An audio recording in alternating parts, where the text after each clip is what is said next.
So coach is here. Obviously, we will go ahead and get started. Go to Sean Callahan, Husker Online.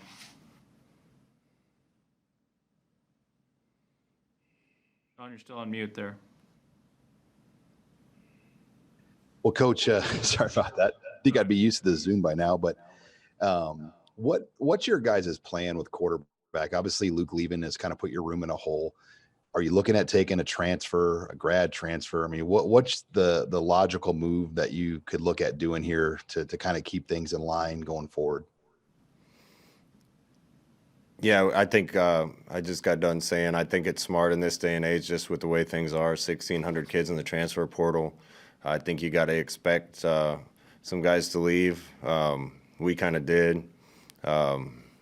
There's always going to be surprises too, and I think you have to stay light on your toes and be ready to adapt and solve problems when you need to. With 1,600 kids in the portal and basically barely over 100 Division I schools, there's a lot of kids out there looking for spots. Probably not enough spots for all the kids. We're intentionally keeping a couple spots in our pocket, and we thought about maybe doing something before this semester started and trying to address the issue, but I didn't want to make any quick moves that might be mistakes, and I imagine there'll be more kids in the portal after junior college season and 1AA season, and even probably more movement after spring ball. Also really want to see what we have in the room. Really been impressed with Logan since he's been here. Really been impressed with Heinrich in the short time that he's been here. So quarterback's no different than anywhere else. We'll take a look at what we have, and we got a couple spots in our pocket to see if we need to get some help anywhere. You mentioned junior college football. I mean, how hard is it going to be for teams to have spots held for all those junior college prospects? And do you think there's going to be a lot of guys that emerge from the JUCO season that happens in the spring? Yeah, JUCO's been a little different too. I talked to Coach up at Iowa Western. He's a good friend of ours, and he's talking about their rules have changes, and their kids are going to have a chance to come back again if they need to. But usually there's a lot of junior college kids that end up in really good places, and they're going to try to play games this spring. And I imagine there's going to be a lot of guys there looking for spots too. So it's just a strange year. I feel sorry for the kids that are coming out this year. They haven't had a normal chance to visit and do some other things, and they're going to have to adapt, and we're trying to stay as light on our feet as we can with all that too. So we'll see where all that lands. Brian Christopherson. Hey, Scott, it's been a while since Nebraska landed a guy from Hawaii. Can you take us through the recruitment of Wyndon a little bit and just, kind of getting your feet on the ground there in Hawaii, and maybe if that can lead to some other things? Yeah, a couple of things on that. I think our staff's history of recruiting that state probably helps us a little bit when we go over there. I've had really good luck with a couple quarterbacks from there, from St. Louis and Mililani, and I was over there before recruiting got shut down last winter with Tony Tuioti, and he used to live on the North Shore, showed me where he lived, and we drove through the neighborhood, and everybody knew who he was, and he stopped at a place that looked like a gas station to get poke tuna, and it was awesome, and some kind of breakfast pastry that I didn't even know the name of that was unbelievable, and I think we ate 2 dozen between the two of us, and I jumped off a cliff into the ocean, and everybody knows him over there. So I think he's going to be a big asset for us over there. Really unusual to recruit somebody from there without really having a chance to get over there, but we were lucky enough to see Wyndon on that trip when we were over and stayed in touch with him. Tony did a good job. Barrett and Doss and Chins all did a good job with him, and he's our kind of guy. So we don't care where they're from. Only disappointment is I didn't get to go over and do a home visit with him, but he's a good player, and hopefully that opens the door for us. Hey, Scott, a current guy everybody's wondered about is Omar Manning, and he's stuck around. Where's he at now? How do you feel about him going in the spring, and if he can be ready for you? You know, we're trying to get Omar healthy and ready to go. He's here and done a good job so far. So we got our fingers crossed, and we're trying to help him out any way we can. But also, I just don't want to put too much pressure on him. I think we're all expecting him to be a good player. But I don't want him to feel overwhelmed with the pressure of that. And we're excited about what he can do for us if we get him right, and he's a consistent part of the team. Parker Gabriel. Scott, I know it wasn't a normal year for anybody, but how much were you able to learn about Logan Smothers over the course of the year? Obviously, once the season arrived, you're getting your two main quarterbacks ready to play. So what did you learn about him? Sort of where is he at in his developmental arc, and what's the challenge for him this winter and spring? Yeah, I'm excited by what I've seen so far. Logan's as good an athlete as all those other guys in the quarterback room. I think what I was really been impressed with so far is just his savvy and ability to process information quick and make good decisions. He's been really accurate. Mario's been working with him on throwing motion to make that a little more consistent and efficient and powerful. And I've seen Mario do wonderful things with guys from that standpoint. So I got higher hopes right now than I did when we recruited Logan, and he's going to get his share of reps this spring, so anxious to see where he is. Mitch Sherman. Hey, Scott. Sticking with the quarterback discussion, if you do, look for somebody after the spring, does it take a unique guy in that you have a 27-game starter coming back? How do you go about that process if you're going to, start to look at possibilities and, finding the right dynamic, the right fit for the chemistry that you have right now in that room? I'm not trying to belittle the question, but that's way too far down the road for me to get into details about what we're thinking if we need one. That's not what we're thinking right now. I'm anxious to go. I want to coach the kids that want to be here and the kids that are on our team, and we'll see what happens down the road, but I don't want to get into that kind of speculation. Okay. Can I ask you one too, just about the overall depth at your offensive skill spots? Of course, Adrian is an experienced guy, but what's your mindset going into winter, into spring, with the the lack of experience that you have at running back and receiver, and the opportunity for young guys to step up and emerge there? Yeah, I think it's two different questions, experience and depth. This is the best depth we've had by far, and the best overall talent we've had by far at the skill spots, in my opinion. Starting with tight end with the guys we have coming back, obviously there's experience and depth and talent at that position. We love our young running backs, and I think they're going to be great. We just thought they were all young, and maybe we needed to add a veteran player, but that room looks the best that it's looked since I've been here. Receiver, I think we have more talent in the room by far than we've had in a long time. Adding Samori certainly helps. We got guys that played last year between Levi Falk and Oliver Martin and Xavier Betts and Alante Brown that all have some experience, and I can expect to make a huge jump this year.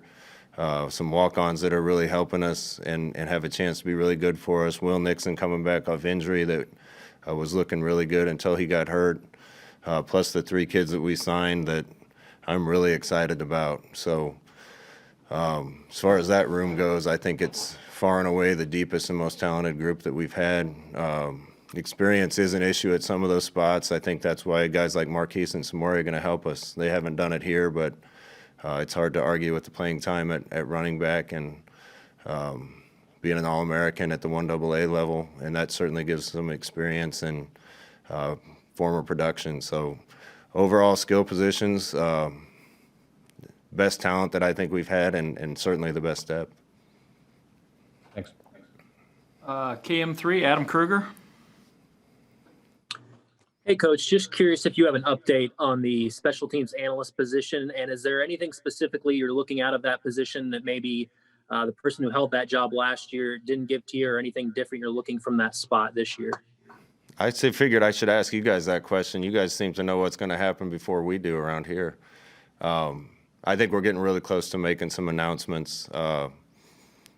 We have to go through a process here and try to do a good job with following the rules here to make sure that that we post things and do interviews and background checks and everything before we hire people. And I think we've had some guys identified for a while. I think it'll be announced soon. Sam McEwen?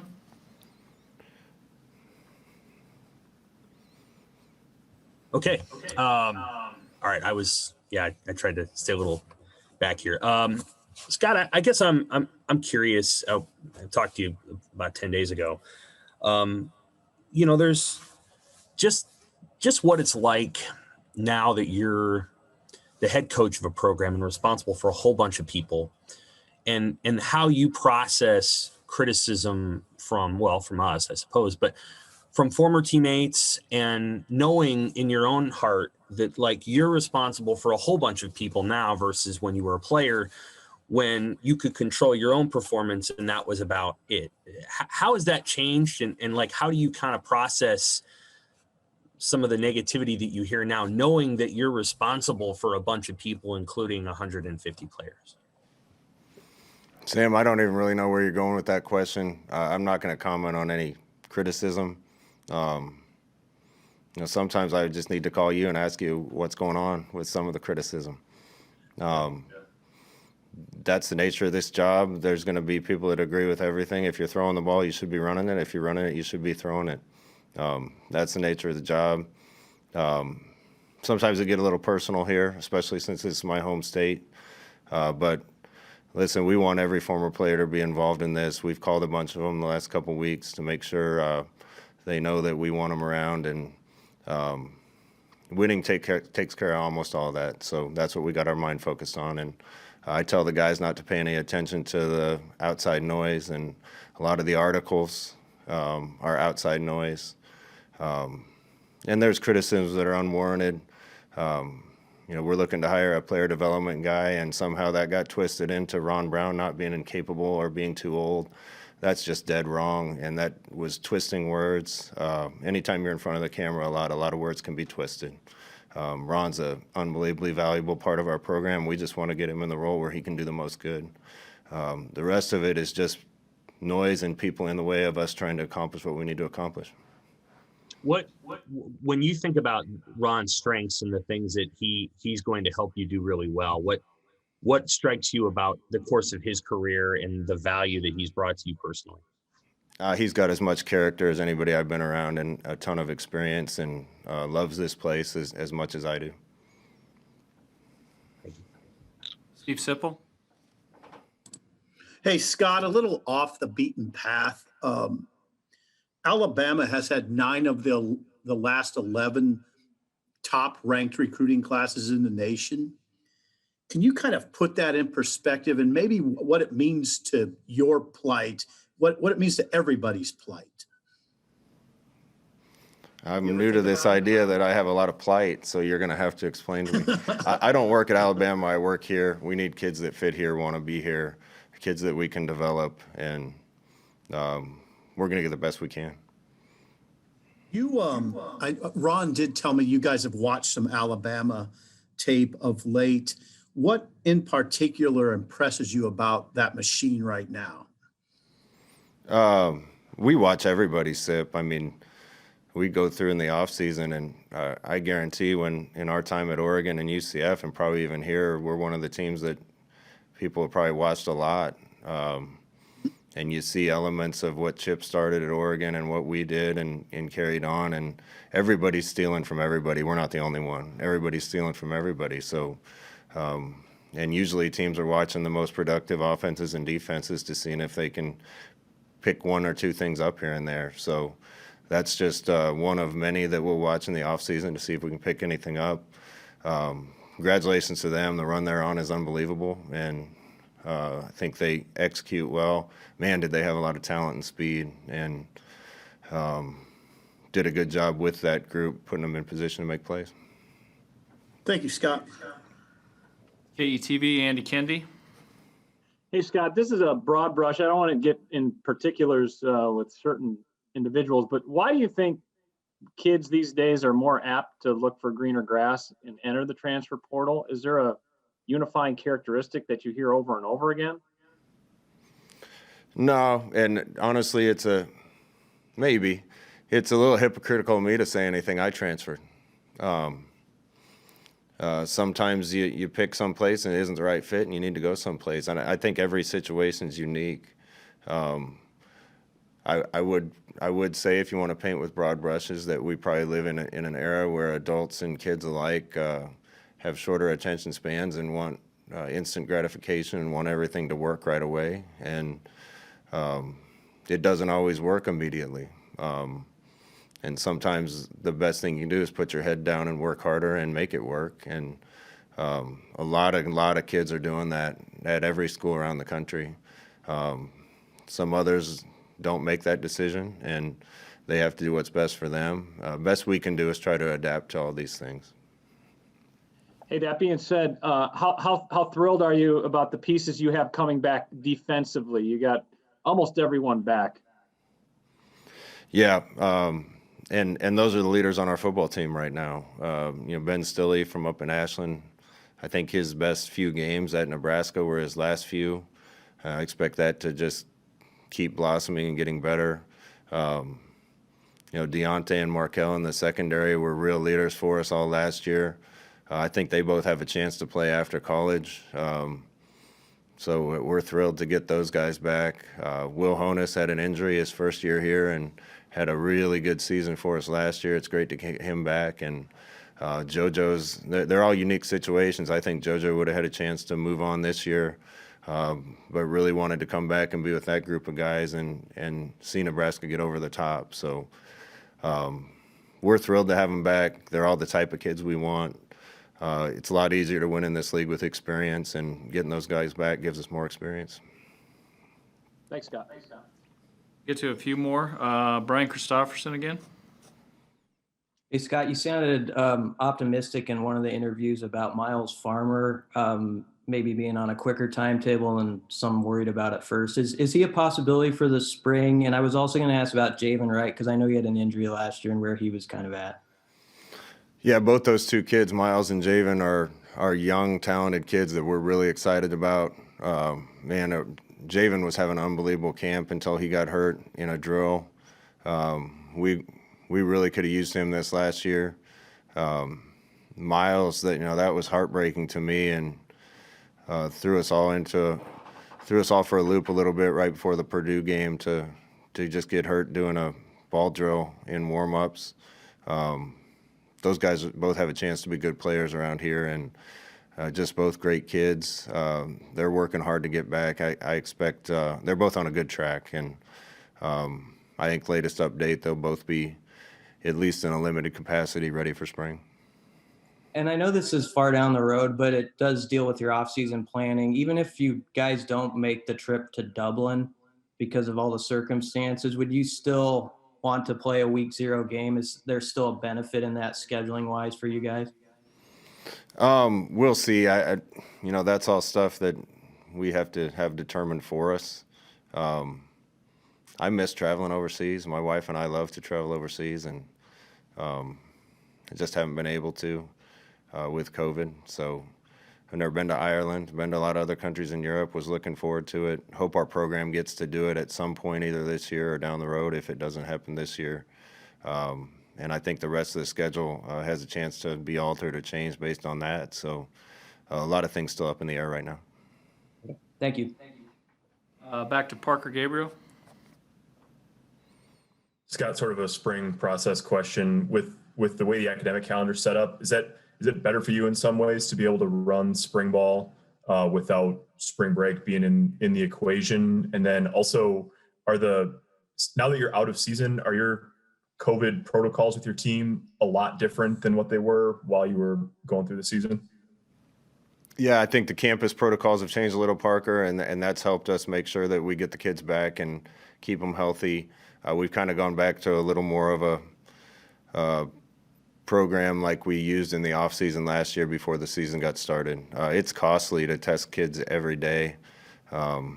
We're just doing a really good job monitoring potential symptoms and health and making sure we're keeping an eye on everybody's health and testing when appropriate.